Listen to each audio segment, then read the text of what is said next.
elle est importante pour tous. Moi, je suis dedans, vous voyez. Parfois, l'instruction, si les enfants ne comprennent pas, ils pensent que les instructions, lorsqu'on parle des instructions, lorsque les parents parlent des instructions, les instructions concernent que les enfants. Et les parents, ils n'ont pas besoin d'être instruits. Alors que les parents, ils ont besoin aussi d'être instruits à tout moment. Je me souviens de ce pasteur qui a dit à des moments que j'ai tapé ma fille ou mon garçon sans le vouloir. Pourquoi? Mais parce que mon père l'avait fait comme ça. Et c'est avec le temps qu'il a commencé à essayer de se remettre en question pour dire que si l'enfant a fait quelque chose, au lieu de le taper, il faut réfléchir d'abord. Amen. Amen. Donc, ce n'est pas seulement les instructions, ce n'est pas seulement qu'aux enfants, mais aux parents également. Nous, étant que parents, on a besoin d'apprendre. Et lorsque nous allons apprendre, que nous allons bien instruire nos enfants. Et ce matin, je voudrais partager avec vous sur un thème. Le thème de ma prédication ce matin, un homme en colère est puni. Un homme en colère est puni. On peut lire dans Jacques au chapitre, mon verset d'introduction se trouve dans Jacques au chapitre 1, les versets 2. Et ce matin, je vais vous dire que se mettre en colère, parfois, c'est légitime. Je vais le répéter. Se mettre en colère, parfois, c'est légitime. Elle n'est pas un péché, mais être colérique, écoutez bien, se mettre en colère, parfois, c'est légitime. Elle n'est pas un péché, mais être colérique, c'est différent. Le sentiment de l'indignation de certaines situations que nous traversons peut nous mettre en colère, mais c'est une colère qui est justifiée devant Dieu. Et dans sa sagesse infinie, il le sait. C'est pour cela que dans notre vie de couple, ma femme peut être en colère, mon mari peut être en colère, mes enfants peuvent être en colère, mais être colérique, c'est autre chose. Et la colère qu'on a, Dieu connaît, parce que lorsque la colère va prendre une autre dimension, alors là c'est grave.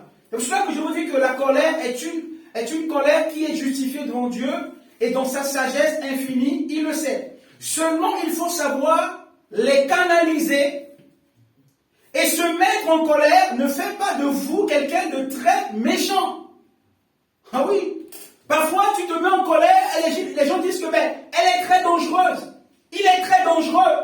Il faut se méfier de lui. Non, c'est pas question de ça. Parce que tu t'es énervé, il y a quelqu'un qui a fait des choses qui n'est pas bien et que tu as le droit de t'énerver. Parce que tu es humain. N'est-ce pas que la Bible dit que Jésus, lorsqu'il est rentré dans le temple, il a pris les choses qu'il a jetées. Il a dit, ce lieu va être appelé la maison de la prière. C'est pas là où vous allez venir pour vendre vos marchandises. Et la colère de Jésus n'est pas dans le sens où non. Et parfois les gens ils veulent nous prendre comme si on est des anges qui sont descendus du ciel et qu'on est immatériel. On n'a pas le corps. On a le corps, on a le sang. On a des sentiments. Et lorsque nos sentiments sont froissés, sont blessés, lorsqu'il y a quelque chose qui va venir nous toucher, alors on peut réagir comme ça. On peut être en colère. Mais il faut savoir canaliser. Et se mettre en colère ne fait pas de vous quelqu'un de très méchant. Ou bien quelqu'un d'impulsif. Parce qu'il y a certaines personnes qui disent, il est en colère, mais il est impulsif. Non, je ne suis pas impulsif. C'est-à-dire que ce que tu as fait, il faut réaliser que ce que tu as fait, ce n'est pas bien. Et c'est normal que je me mette en colère. Et en mettant pas en colère, c'est que je ne suis pas impulsif. Et parfois, il y a des gens qui vont dire, mais il est impulsif. Ou elle est impulsif. Non. Il faut savoir, c'est pour cela que la Bible justifie, la Bible dit que la colère de l'homme n'accomplit pas la justice de Dieu. Se mettre en colère n'est pas synonyme d'aller prendre un couteau et d'aller poignarder poignarder quelqu'un. Se mettre en colère n'est pas synonyme de prendre l'arme et d'aller tuer quelqu'un. Se mettre en colère n'est pas synonyme d'étrangler sa femme. Se mettre en colère n'est pas synonyme de tuer son enfant. C'est pour cela que quand le colère n'est pas canalisée, alors elle peut être fatale. C'est pour cela que se mettre en colère, parfois c'est légitime, mais la Bible nous dit, la colère de l'homme n'accomplit pas la justice de Dieu. Ça veut dire que c'est que je peux me mettre en colère, mais il ne faut pas que je pense que c'est ma colère qui va accomplir la justice, non.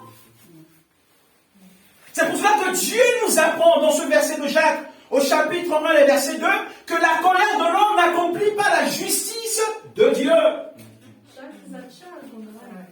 D'où nous, étant qu'enfants de Dieu, nous étant que chrétiens que nous sommes, on peut se mettre en colère, mais il faut savoir des limites. Nos colères doivent avoir des limites.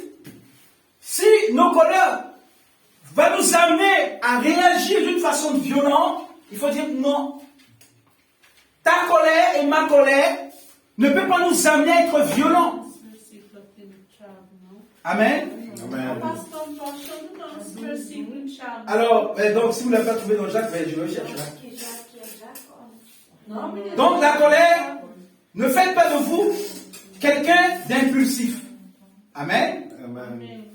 Parfois, on vous fait croire que les gens qui sont tranquilles, les gens qui sont plus gentils au monde,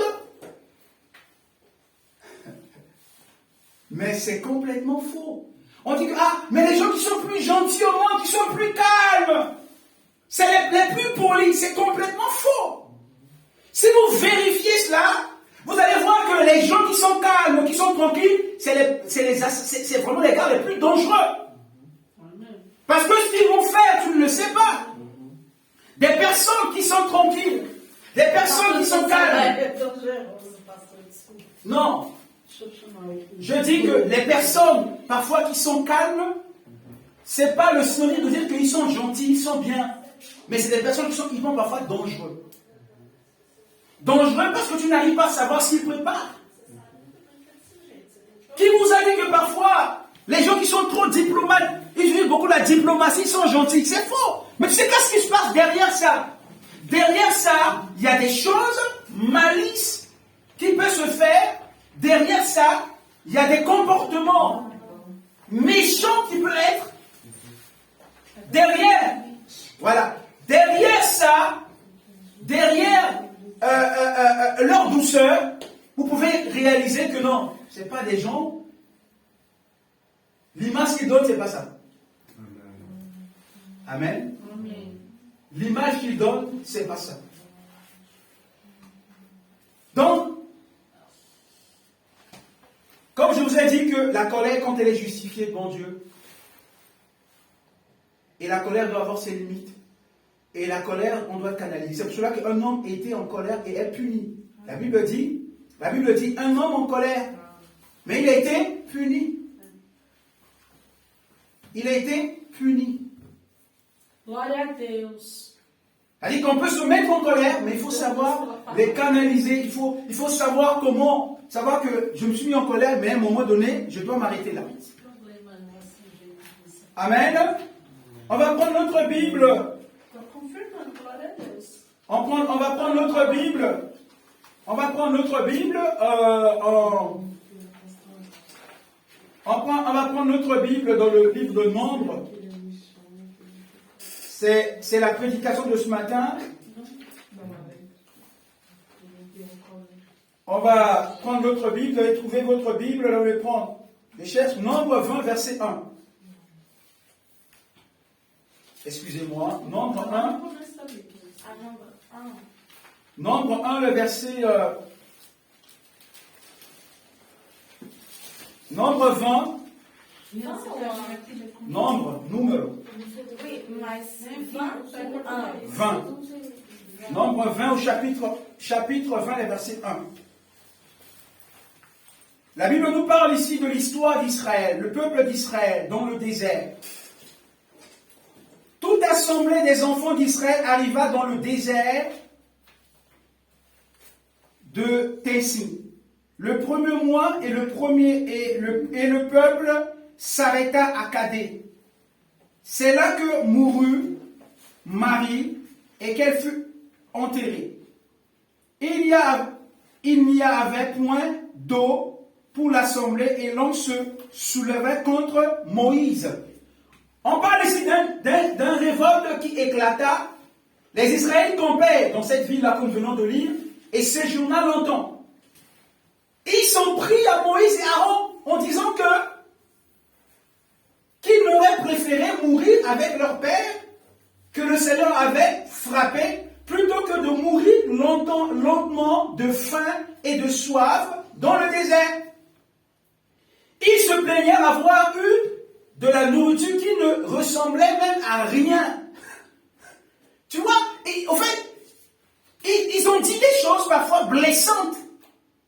Ils ont dit des choses parfois qui agacent. Ils ont dit des choses parfois qui font mal. En fait, les chrétiens, vis-à-vis de leur conducteur spirituel, là, Dieu n'était pas là. La personne qui était là, la personne qui était choisie devant eux ici, c'est Moïse.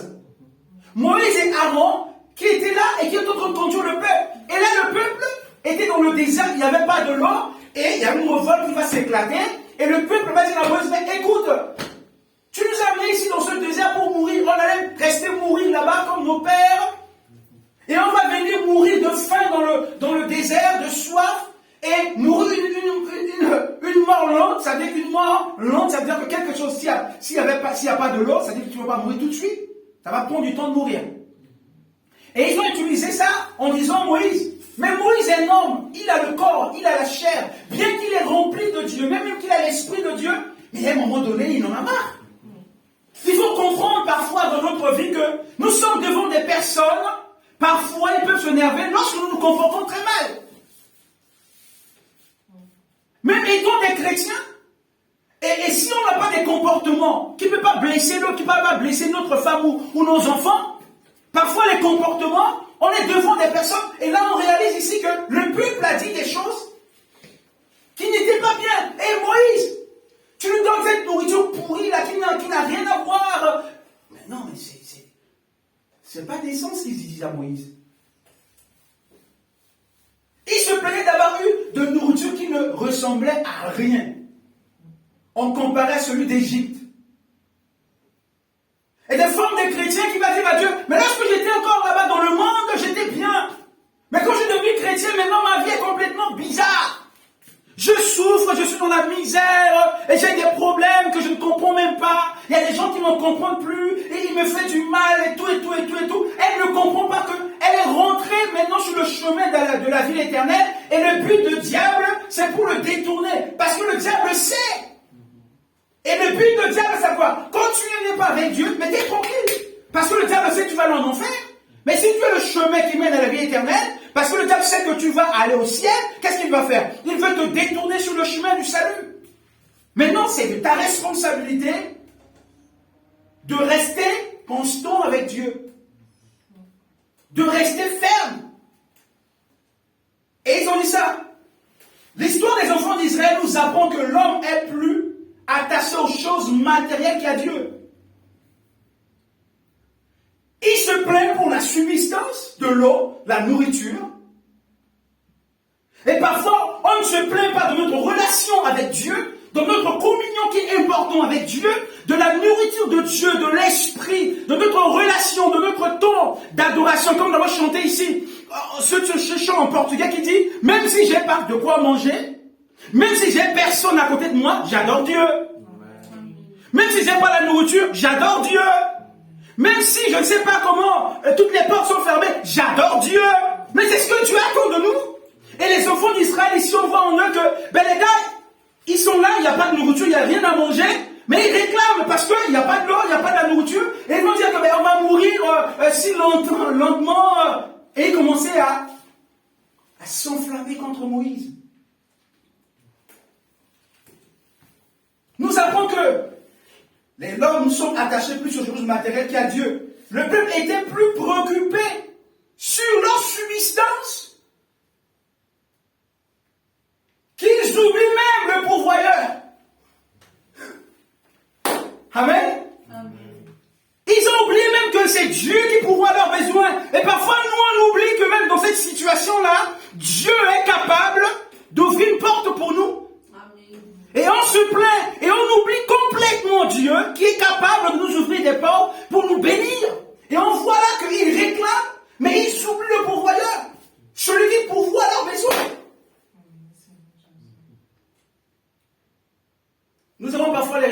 similaire.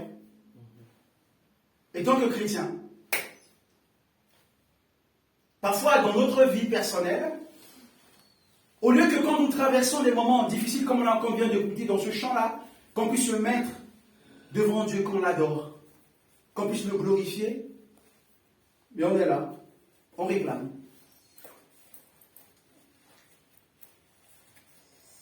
On oublie complètement que c'est Dieu. Et on se penche plus sur notre souffrance. Et si on ne fait pas attention, on devient aigri. Tellement qu'on est imprégné dans notre situation. Tellement qu'on est imbibé dans la situation. Tellement qu'on a laissé la situation nous imprégner. Il y a des chrétiens comme ça. Eh mais pasteur, tu sais pas que ça fait des années que cette situation ne change pas? Et tu viens de me dire ça? Et tu viens de me raconter ça? Mais tu dis, mais sœur, la situation ne change pas, mais prie. Mais il faut croire à Dieu, qu'il est capable de changer la situation. Mais non, mais il pense que Dieu, il fonctionne différemment de nous. Il a sa façon de faire. Parce qu'il y a des situations, il nous laisse pour essayer de démontrer un peu la foi dans cette situation-là. Nous devons faire attention. Alors que Moïse, l'homme le plus doux de la terre, la Bible parle que, si on va lire dans Nombre, excusez-moi, gardez vos versets de chapitre 20, gardez vos chapitres 20, on va revenir là-dessus, mais allons rapidement dans Nombre chapitre 12, les versets 3, on va voir, on va lire, on va connaître quelque chose ici. Nombre chapitre 12, les versets 3. Or, Moïse était un homme fort, patient. Plus aucun homme sur la face de la terre. La Bible affirme de la personne de Moïse. Écoutez bien mes frères et sœurs. Même moi, Bertrand, qui est là, la Bible ne parle même pas de moi comme ça. Mais la Bible est en train de parler de Moïse en disant, vous avez trouvé? Écoutez ce que la Bible dit. Verset 3. Or, Moïse était un homme fort, patient. Je ne connais pas dans votre version là-bas, dans certaines versions. Plus qu'un homme sur la terre. On dit que l'homme le plus patient. En fait, que l'homme a une extrême patience. On parle là de qui? De Moïse. Moïse, il est la typologie de Jésus. On dit que Moïse, c'était un homme extrêmement patient. La Bible affirme concernant sa personne. Et bien que la Bible affirme que Moïse était un homme plus humble, simple, il a en lui.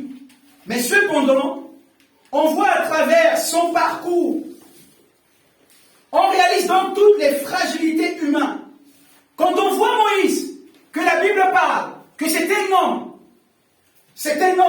humble, qui a de l'extrême patience, mais on réalise également dans la vie de Moïse certaines fragilités. Fragilités humaines. C'est-à-dire que Moïse était homme qui parlait avec Dieu, mais il était également un homme fragile, humainement parlant. Puisque sans la croix de Jésus, personne n'a le pouvoir sur le péché. Sans la croix de Jésus-Christ, personne n'a le pouvoir sur le péché.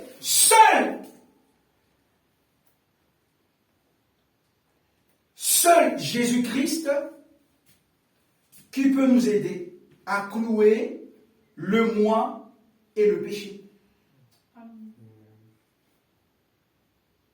Il était pourtant bien considéré comme un homme qui a une extrême patience, comme je vous ai dit, mais il se pourrait qu'il se fût ainsi piégé par le diable.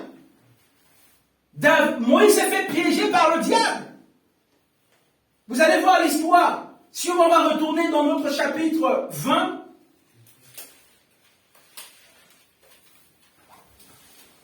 il était fait piéger par le diable afin de tomber dans l'irritation et dans l'orgueil. Moïse est tombé dans l'irritation et dans l'orgueil. Pourquoi? Parce que lorsque le peuple a tellement parlé mal, le peuple a tellement dit des choses, en quelque sorte, peut-être ça l'a blessé aussi. C'est pas seulement à ce moment-là, à ce temps-là, mais il a tellement écouté pendant toutes ces marches dans le désert avec le peuple. Il a tellement écouté certaines grossièretés du peuple. C'était une manière de parler du peuple qui est tellement blessante. C'est pour cela que vous savez, je dis toujours, c'est ça que moi, personnellement, je fais attention à moi, parce que les gens que nous sommes, on ne peut pas,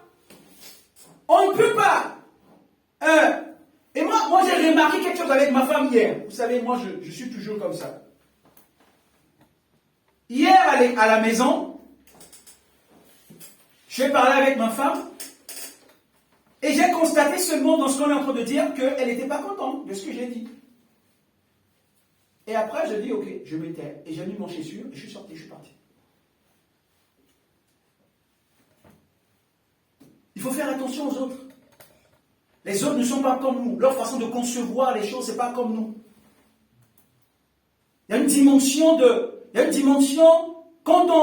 il faut avoir de l'empathie envers les autres, envers certaines personnes. Parce que si tu n'as pas de l'empathie, tu vas faire du mal aux gens sans le savoir. Et le peuple, il n'y avait pas de l'empathie envers Moïse.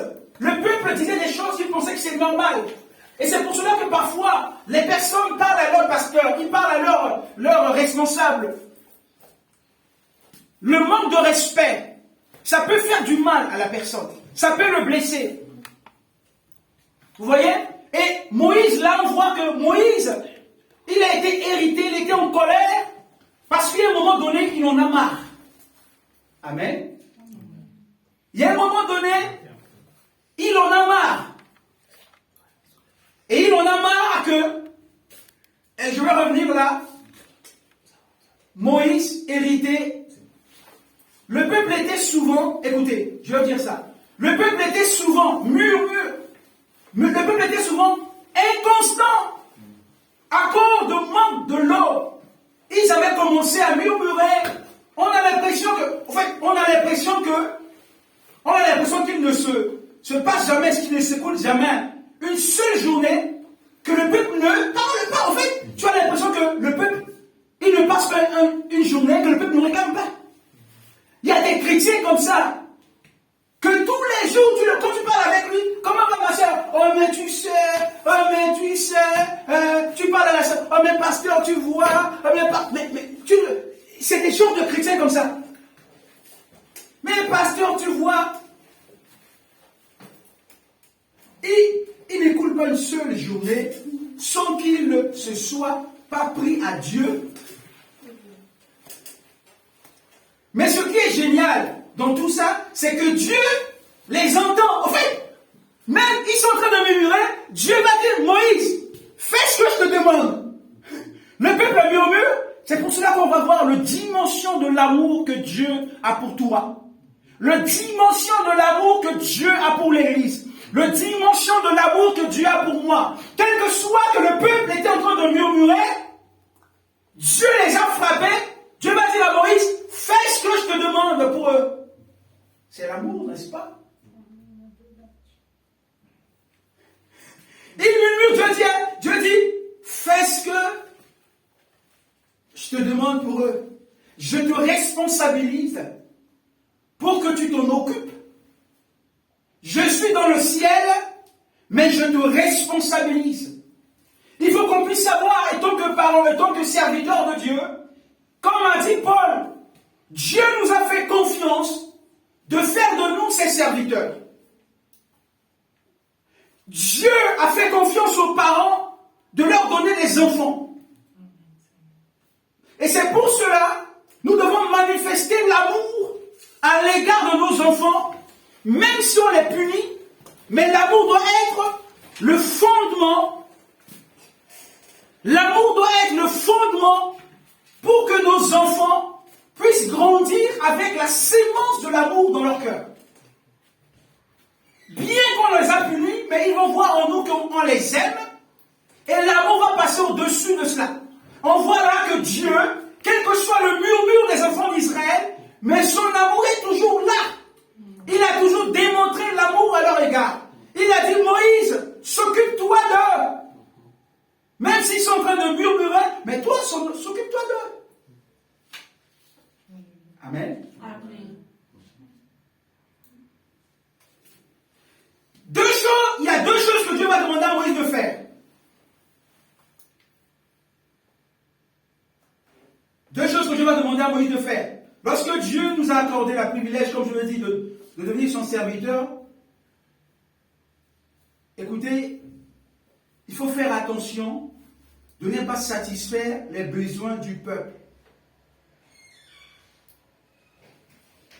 Parce que si on va vouloir satisfaire les besoins du peuple sans pour le temps prendre en compte ce que Dieu nous demande de faire, c'est dangereux.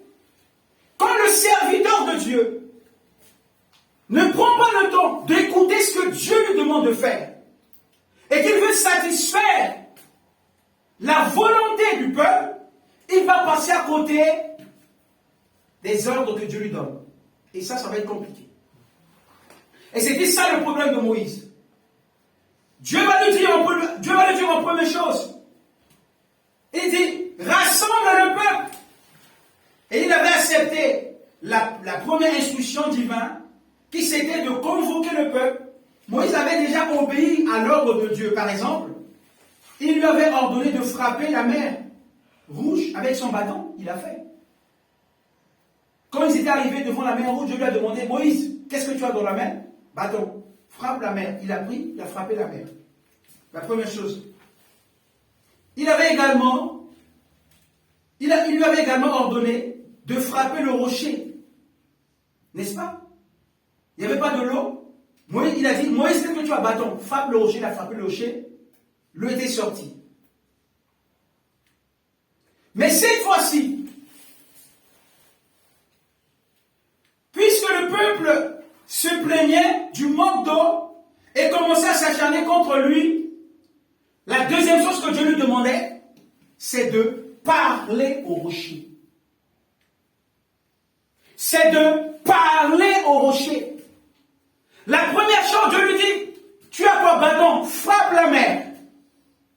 La deuxième fois, Dieu a dit, tu as quoi? Bâton, frappe le rocher. La troisième fois, Dieu lui demande de rassembler le peuple et que lui, Moïse, il lui a ordonné, comme Dieu a dit à Ézéchiel, Dieu lui a transporté en esprit et Ézéchiel se retrouve dans un vallée desséché. Il n'y avait que des os et Dieu va dire à Ézéchiel, est-ce que ces ossements desséchés pourraient-elles revivre? Et Ézéchiel va dire à Dieu, mais Dieu, tu es le créateur de toutes choses. Mais tu le sais. Mais moi, je ne le sais pas. Ça veut dire que je ne connais pas. C'est toi qui as la vie. Et Dieu va lui dire que, mais moi, je t'ordonne maintenant de souffler sur ces ossements desséchés. Tu vas dire ainsi, ossements desséchés, écoutez la parole de votre Dieu. Et il a dit, qu'est-ce que Ézéchiel a dit? Il a écouté, il a obéi à ce que Dieu lui a dit. Et lorsqu'il a commencé à souffler sur les ossements desséchés, il a écouté, il y avait un bruit qui se passait. Exactement, c'était ce que Dieu a demandé à Moïse. Dieu demandait à Moïse de lui donner gloire devant les enfants d'Israël. Il a dit à Moïse, Moïse, tu vas seulement parler au rocher. Tu vas utiliser ma parole créateur. Toute chose a été créée par ma parole. Mon frère et ma soeur, ce matin, il y a des situations dans notre vie qu'on n'a pas besoin parfois de prier, mais Dieu nous demande de parler à la situation. Dieu nous demande de parler à des choses que nous sommes en train de traverser. Et Dieu, il a demandé à Moïse, parle au rocher. Donne gloire à mon nom. Il y a des situations dans notre vie, Dieu veut que nous puissions donner gloire à son nom. Et Dieu ne partage jamais sa gloire à n'importe qui. Et là, Dieu va dire à Moïse, Moïse, tu parleras au rocher. Et le rocher écoutera ma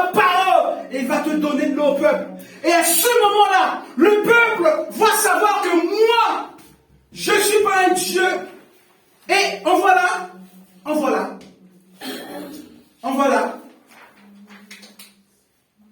Par le rocher. Étant lui-même le créateur de toutes choses, en plein pouvoir, sur la nature, sur les éléments. Dieu a le pouvoir sur la nature et sur les éléments. C'est pour cela que la Bible dit que quand Jésus était dans la barque, et que le vent a commencé à mouvoir, à intimider les disciples, et Jésus était en train de dormir tranquillement dans la barque, tranquillou, il est en train de dormir. Et il a dit, maître, mais la mort est là. Mais Jésus a le pouvoir sur les éléments. Il vient et dit, et toi, vent, tais-toi. Alléluia. Il dit, et toi, vent, tais-toi.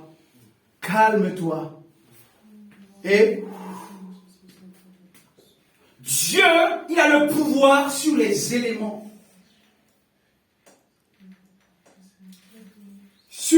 Et il ne partagerait jamais sa gloire à un autre. Il voulait juste que dans cette circonstance-là, que Moïse puisse montrer sa gloire. Il a dit à Moïse, je te donne ma gloire et tu te manifestes à travers. Je veux que ma gloire se manifeste à travers de toi. Et pour que ce peuple sait qu'il y a un Dieu qui est dans le ciel et qui est capable de parler à la rocher et que l'eau sorte. Il faut croire ce matin. Il ne faut pas limiter Dieu dans notre vie. Il ne faut pas limiter Dieu dans ce qu'il est capable de faire. Il ne faut pas limiter la grandeur de Dieu dans ce qu'il est capable de le faire. Puis il montre, et il devait simplement parler, comme lui a été ordonné par le divin roi. Mais par contre, il a fait tout contraire. Il arrive parfois à notre vie que Dieu veut que, dans certaines conditions, ou cas, que nous puissions donner gloire à son nom. Donner gloire à son nom. Il y a des situations dans ta vie que Dieu veut que tu donnes gloire, pas à toi, mais à son nom. Que les gens vont voir ce que Dieu va faire dans ta vie, vont dire, oh oui, Dieu est dans sa vie. Oh oui, oh oui. Et c'est ce que Dieu voulait. Mais Moïse a laissé le diable. Dieu veut manifester sa gloire dans les situations que nous traversons. Amen. Moïse voulait agir sur la base de son ancienne expérience. Moïse voulait manifester sa gloire pour son ancienne expérience. En fait, comme Dieu avait fait comme ça, il va faire comme ça. Dieu n'est pas comme ça, mon frère. Fais attention dans notre vie. Moïse voulait agir sur la base de son ancienne expérience et ne se tient pas compte de la voix de Dieu. Il ne savait pas que son appel a été basé sur l'obéissance à Dieu plutôt que de satisfaire la volonté du peuple en préjudice à l'obéissance à Dieu. Amen. Amen. C'est important, mes frères et sœurs. Quand Dieu nous parle à nous, on doit obéir à la voix de Dieu, pas à notre voix intérieure humaine. Parfois, il y a un combat personnel qui est là. Dieu te parle et il y a ton propre voix qui te dit non. Mais la voix te dit oui, c'est ce que tu dois faire. Mais il y a un combat intérieur qui est là, qui t'oppose toi et Dieu. Et maintenant, qui tu dois obéir, Dieu ou toi? Et si tu obéis à toi, eh bien, il y a un problème après. Mais si tu obéis à Dieu, tu sortiras victorieux. Et parfois, pour obéir à Dieu, c'est compliqué. Parce que derrière, on sait qu'il n'y a rien. Et qu'on va souffrir après. Et pour écouter notre voix, on sait qu'il y a une bénédiction qui est là. On va être heureux, En fait, c'est ça le problème. C'est ça le problème des humains. La voix de Dieu est là, notre propre voix est là. Et notre propre voix dit, écoute, si tu écoutes la voix de Dieu, tu vas souffrir après. Mais non. Alors que quand tu écoutes la voix de Dieu, il y a quelque chose de réserve. Mais comme on ne voit jamais ce que Dieu prépare pour nous, on ne peut pas y croire. Mais notre voix va dire, écoute, écoute parce que, suis ce que ta voix. Et après, c'est la souffrance derrière. Amen. Tout d'abord que Dieu, il est autosuffisant. Le conformiste n'existe pas dans sa façon de fonctionner. Il était question que Moïse s'aligne derrière les instructions de Dieu. Moïse devait se conformer aux instructions de Dieu. En effet, Dieu n'agit pas forcément comme nous. Et nous devons le comprendre, mes frères et sœurs. Dans notre marche chrétienne, Dieu ne fonctionne pas comme nous.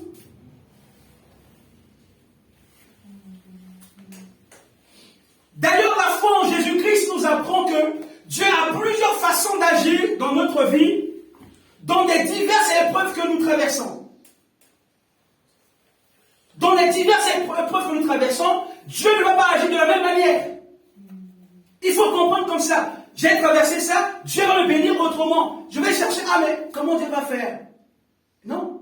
Dieu, je vais prier et il va agir à sa façon. Amen.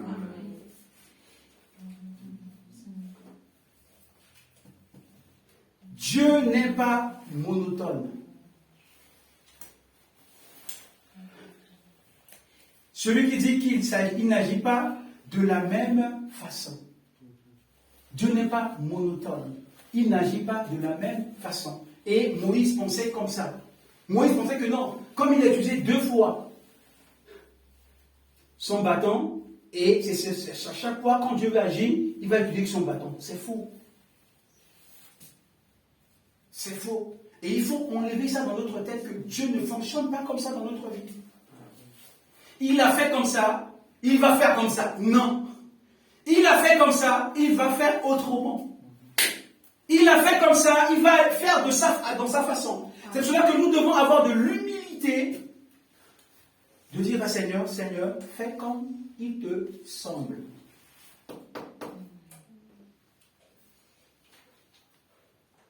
Dieu n'est pas méthodique. Non. Il ne fonctionne pas comme ça. Si je ne fais pas comme ça, il ne va pas faire ça. Dieu n'est pas méthodique. Si je fais ça, pas ça, Dieu ne va pas faire. Et c'est ce que Moïse voulait faire.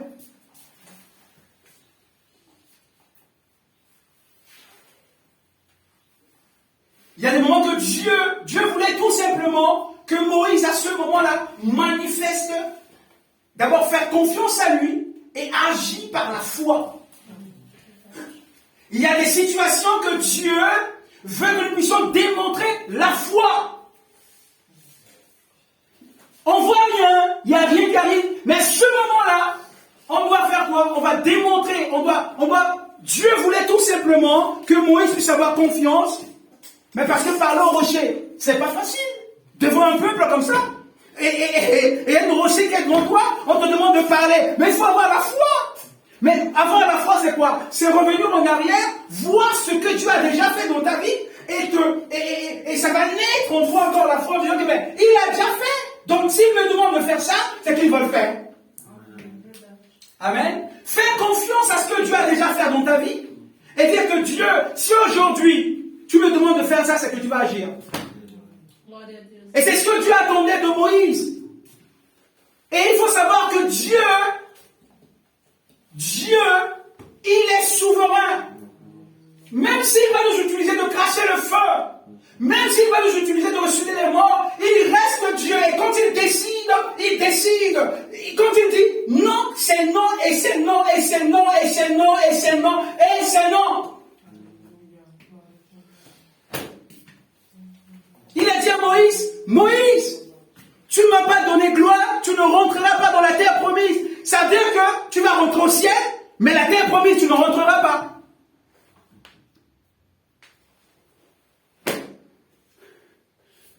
Bien que Dieu a utilisé cet homme, un homme patient, un homme, c'est pour cela qu'il faut avoir de l'humilité, même si on crache le feu.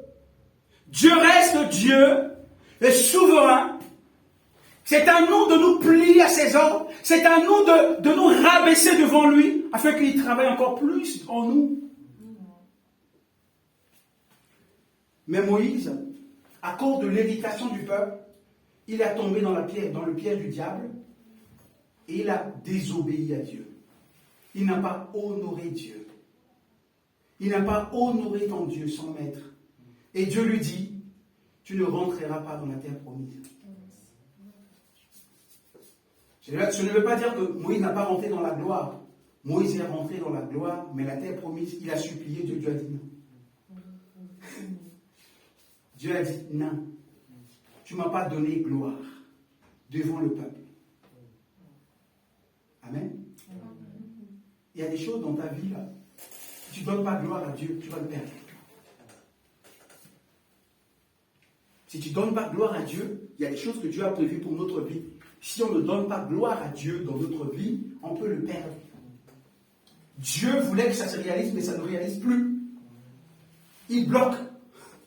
Moïse, Seigneur, permets-moi. Non, tu ne rentres pas. Parce que chez Dieu, il n'y a pas de favoritisme. Il a dit non, c'est non. Et Moïse n'a pas rentré. Alors ce matin, mes frères et sœurs, je vais vous dire que apprenons toujours par des erreurs des autres pour ne pas commettre ou encore répéter les mêmes erreurs. Amen. Amen. Écoutez, apprenons toujours par des erreurs des autres pour ne pas commettre ou encore répéter les mêmes erreurs. La Bible est là, comme a lu notre frère ce matin, l'instruction, ce que Dieu nous apprend, c'est pour notre bien. Si Moïse n'a pas pu rentrer à la terre promise, parce qu'il a fait quoi? Il n'a pas glorifié Dieu. Et Dieu voulait que Moïse puisse le glorifier devant le peuple.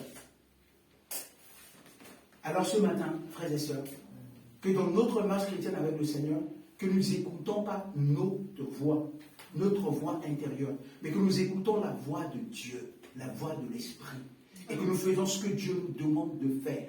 Parce que les hommes nous demandent de faire, ce que Dieu nous demande, et d'obéir à ce que Dieu nous dit de faire.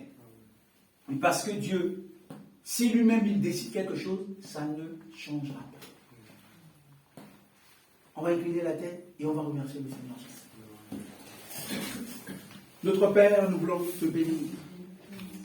Notre Père, tu nous as dit ce matin et parfois on peut passer à côté des choses que tu as préparées pour notre vie. Tu as dit à Israël, tu perdras ton héritage par ta propre faute. Et ce matin, nous avons appris, Seigneur, par rapport à cette prédication que, Seigneur, tu as puni ton serviteur à cause de la colère, à cause de l'éducation. Mais tu nous apprends ce matin, Seigneur, que nous puissions dans notre vie donner gloire à toi. Et qu'on ne puisse pas écouter la voix intérieure qui peut nous mettre à côté, qui peut être à l'opposé de ce que tu veux faire dans notre vie. Nous te prions ce matin, Seigneur, que nous puissions apprendre à travers cet enseignement que lorsque tu nous parles, on doit obéir à toi, obéir à ta parole et faire ce que tu nous demandes. Seigneur, bénis encore ton peuple, bénis encore ton Église. Aide chacun de nous, Seigneur, dans sa marche chrétienne à comprendre que tu es le Dieu qui fonctionne à ta façon. Et que, Seigneur, tu es le Dieu multifonction. Tu es le Dieu qui agit comme il te semble, comme il te plaît. Et dans notre marche chrétienne, nous devons savoir que tu es le Dieu qui agit à ta façon. Apprends-nous jour après jour à comprendre cela et à nous s'aligner derrière pour vivre des grandes choses que tu peux faire à travers de nos vies. Bénis nos vies ce matin et nous te rendons grâce dans le nom de Jésus. Amen.